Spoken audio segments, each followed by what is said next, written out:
चलिए, ये जो हम समझ रहे हैं इसमें इलेक्ट्रिकल जो शब्दकोश होता है हमारा, क्या होता है? शब्दकोश जो होता है जिसे हम बोलते हैं इलेक्ट्रिकल वोकैब, ठीक है? वोकैबुलरी जो भी बोलना हो आपको, शब्दकोश जिसे हम कहते हैं। वोकैब का मतलब क्या होता है? शब्दकोश। जैसे अंग्रेजी भाषा के शब्द होते हैं, उनका हिंदी में कुछ अलग अर्थ होता है और उच्चारण अलग होता है। यहाँ पर आप देख पा रहे हैं कि यहाँ पर शब्द लिखे हुए हैं, वर्ड्स लिखे हुए हैं, यहाँ पर उनका उच्चारण लिखा हुआ है जिसे हम प्रोनाउंसिएशन कहते हैं, और यहीं पर उसका अर्थ लिखा हुआ है जो कि मीनिंग मतलब उसका क्या अर्थ निकलेगा उसे समझ लेते हैं। तो ऐसे इलेक्ट्रिकल के बहुत सारे शब्द होते हैं जो कि आपको जानना जरूरी है। आप इलेक्ट्रिकल से संबंधित अगर पढ़ाई कर रहे हैं या आपने पढ़ाई की है तो आपके लिए हेल्पफुल होगा, जो कि बहुत सारे एग्जाम्स में इससे रिलेटेड क्वेश्चन आते हैं कि आपको शब्द अगर पता रहेंगे, ज्यादा से ज्यादा शब्द पता रहेंगे तो आप ज्यादा से ज्यादा अच्छे क्वेश्चन को समझ पाओगे बहुत अच्छे से। जैसे यहाँ पर एक शब्द लिखा हुआ है एटम। अब एटम क्या होता है? इसका उच्चारण जो होता है एटम होता है, और इसे हम अर्थ की बात करें तो इसका अर्थ होता है परमाणु होता है। क्या होता है? परमाणु होता है। दूसरा यहाँ पर एम्पेयर लिखा हुआ है, तो इसे क्या पढ़ते हैं हम? एम्पेयर, या फिर कहीं पर इसे हम उच्चारण में एम्पियर भी बोलते हैं। क्या बोलते हैं? एम्पियर भी बोलते हैं, ठीक है। इसकी अगर हम बात करें अर्थ क्या होगा तो ये होता है एम्पियर जो होता है करंट की इकाई होता है। क्या होता है? करंट की इकाई होता है। चलिए, इसके बाद अगला है आपका अमीटर, ठीक है। अमीटर जो होता है, अमीटर क्या होता है? इसका उच्चारण होता है अमीटर, या फिर कहीं पर इसको इस तरह से भी लिखते हैं ए मीटर, ठीक है। इस तरह से भी लिखा जाता है। तो अगर इसका अर्थ क्या होता है तो इसका होता है करंट मापक यंत्र, जिसे हम एम्पियर मापी भी कहते हैं। क्या कहते हैं? एम्पियर मापी, ठीक है। करंट मापने के लिए इसका उपयोग करते हैं हम, इलेक्ट्रिक करंट विद्युत धारा मापने के लिए इसका उपयोग करते हैं, इसलिए एम्पियर मापी भी कहते हैं इसे, ठीक है। चलिए, अगला है अल्टरनेटिंग करंट। प्रोनाउंसिएशन उच्चारण क्या होगा? अल्टरनेटिंग करंट होगा। इसे हम बोलते हैं प्रत्यावर्ती धारा। इसी को हम क्या बोलते हैं? प्रत्यावर्ती धारा या फिर अल्टरनेटिंग करंट, जिसे एसी से प्रदर्शित करते हैं। इस तरह से इसका सिंबल होता है, ठीक है। अगला है आपका अल्टरनेटर या फिर एसी जनरेटर। जैसे हम बात करते हैं डीसी जनरेटर क्या होता है, तो उसी तरह से डीसी जनरेटर उसी का जब एसी उत्पन्न करेगा तो वह कौन सा होगा? एसी जनरेटर, या फिर उसे ही हम बोलते हैं अल्टरनेटर, ठीक है। एसी जनरेटर या फिर अल्टरनेटर एक ही बात है। इसे बोलते हैं प्रत्यावर्तक या फिर एसी उत्पादक, मतलब एसी विद्युत धारा का जो उत्पादन करेगा अल्टरनेटिंग करंट का, जैसे हम बोलते हैं प्रत्यावर्ती धारा, तो इसलिए उसको हम क्या बोलेंगे? प्रत्यावर्तक या फिर एसी उत्पादक कहेंगे।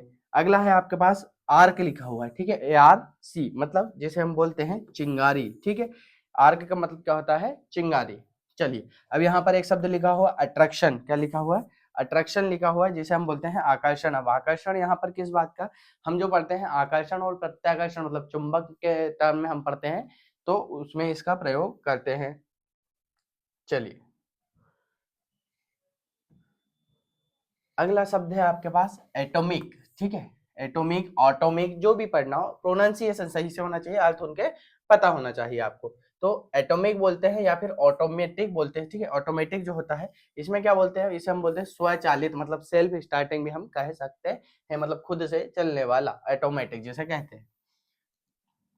अगला है एम्पलीट्यूड। एम्पलीट्यूड क्या होता है? एम्पलीट्यूड जो होता है, ठीक है, एम्पलीट्यूड हम बोलते हैं आयाम को। क्या बोलते हैं? आयाम जो होता है उसे हम बोलते हैं एम्पलीट्यूड। चलिए, अगला है अलॉय। अलॉय क्या होता है? अलॉय की अगर हम बात करें तो जिसे हम बोलते हैं मिश्रण, ठीक है। अलॉय मतलब जो मिश्र, जनरली हम इसका यूज करते हैं मिश्र धातुओं के लिए। किसके लिए उपयोग करते हैं इसका?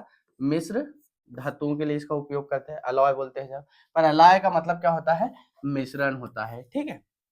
अगला है एबनॉर्मल। एबनॉर्मल क्या होता है? मतलब असाधारण, ठीक है। एबनॉर्मल का मतलब क्या होता है? असाधारण होता है।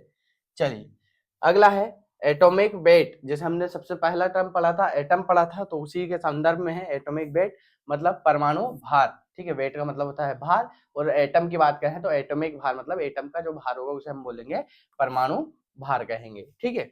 अगला है आर्टिफिशियल। आर्टिफिशियल मतलब जिसे हम बोलते हैं बनावटी या फिर कृत्रिम, ठीक है। क्या बोलते हैं? आर्टिफिशियल, जिसे कृत्रिम आप बोलते हैं। जैसे आप अभी आप जो सुन रहे हैं एआई के बारे में बहुत सुन रहे होंगे, ठीक है, जिसे बोलते हैं आर्टिफिशियल इंटेलिजेंस, मतलब कृत्रिम बुद्धिमत्ता, ठीक है। इसी तरह से कृत्रिम, आर्टिफिशियल का मतलब क्या होता है? बनावटी या फिर कृत्रिम होता है, ठीक है। अगला है एयर गैप क्या होता है? वायु का खुला स्थान, ठीक है। एयर गैप कहाँ पर यूज करते हैं हम, अगर इस टर्म की बात करें तो जैसे जनरेटर होता है या अल्टरनेटर होता है उसमें, या फिर मोटर की बात करें हम, जैसे डीसी मोटर होता है तो उसमें आर्मेचर और जो फील्ड वाइंडिंग होती है उनके बीच में कुछ ना कुछ स्पेस रखना होता है, ठीक है। तो उसे हम बोलते हैं एयर गैप। और भी बहुत सारी जगह टर्म इलेक्ट्रिकल में प्रयोग किए जाते हैं। इस तरह से अभी हमारे पास इतने वर्ड लिखे हुए हैं, इस तरह से बहुत सारे शब्द होते हैं जो कि इलेक्ट्रिकल में हेल्पफुल होते हैं, जो कि क्वेश्चंस इनसे बनते हैं और क्वेश्चन को समझने में हमें बहुत हेल्प करते हैं। इसी तरह के और कॉन्सेप्चुअल वीडियो अगर आप जानना चाहते हैं, सीखना चाहते हैं, तो चैनल को पहली बार सब्सक्राइब कर रहे हैं, ठीक है, विजिट करें तो सब्सक्राइब करेंगे और प्रेस करेंगे बेल आइकन, जिससे लेटेस्ट अपडेट मिल सकेगा आपको सबसे पहले। यदि आप हमारे कोर्स में इनरोल करना चाहते हैं तो प्ले स्टोर से हमारा एप्लीकेशन डाउनलोड कर लेंगे, लक्ष्य एकेडमी टीए यहाँ पर आप देख पा रहे हैं। इसके अलावा किसी भी प्रकार का कोर्स से संबंधित या फिर किसी भी प्रकार का स्टडी से रिलेटेड आपको डाउट है तो आप इस नंबर पर संपर्क कर सकते हैं, व्हाट्सएप मैसेज कर सकते हैं 6264940991। आप फ्री टेस्ट देने के लिए हमारी वेबसाइट विजिट कर लेंगे lakshacademy51.com। यहाँ पर आपको नॉन टेक के मैथ्स, रीजनिंग, जीके, जीएस जो अलग अलग सब्जेक्ट होते हैं, हिस्ट्री, पॉलिटी, जियोग्राफी, कंप्यूटर, सभी के क्वेश्चन फ्री टेस्ट अवेलेबल है, आपको इसका कोई शुल्क नहीं देना है। चलिए मिलते हैं अगले वीडियो में, धन्यवाद।